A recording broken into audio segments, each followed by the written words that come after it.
Hello, nana po ko'y pagkaon sa iring. Kaya nga akong iring mo tagbo kung maabot kog balay. Akong gipalitan og 1 ka kilo anak o. Mariani. Ang gilimpyuhan ang tamban kay labas kayo 30 kilo guys. Kining mga bukog, mga tinai, pwede pa ni siya prituhon para ipakaon sa inyo mga hayop, mga iring, iro. Then mao ni siya, lami kani siya sugbahon guys. Nauso na pud ang tamban karon ba no, daghan kay mamaligya ni. Suroy nila.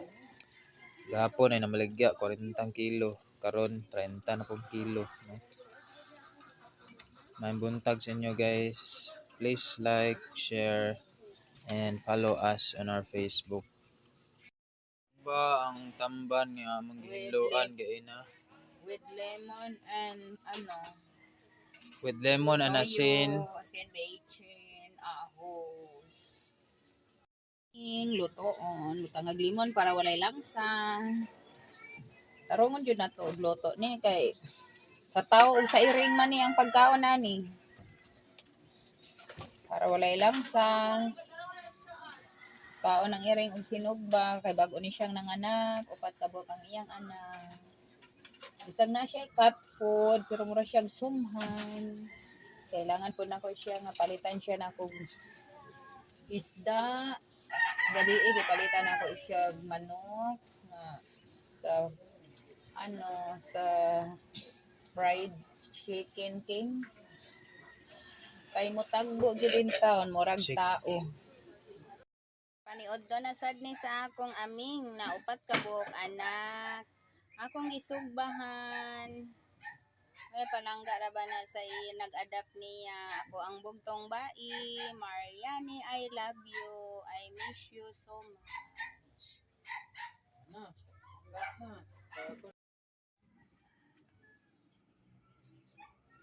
Dili man ko dato, apanaan ako ang tanan.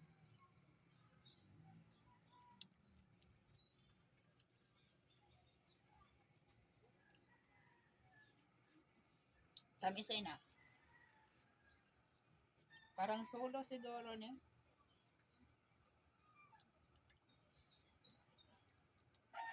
Kaon tayo ni kay aron minom ka tamban.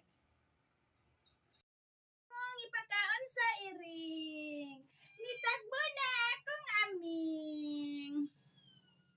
Kani sabi ato ang pakaunan di. Aming ming ming. Motagbo si aming. Anya mao ni ang iyang mga chikiting. Mao ni ang gaayo. Pwede na mo kaon be? Oo, ganahan na. Ang gagmay? Ganahan mo kaon. Mukaon na. Asang isa? Ambot.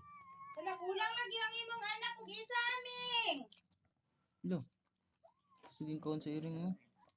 Ay, Lo, natunok. ha? Natuk-an?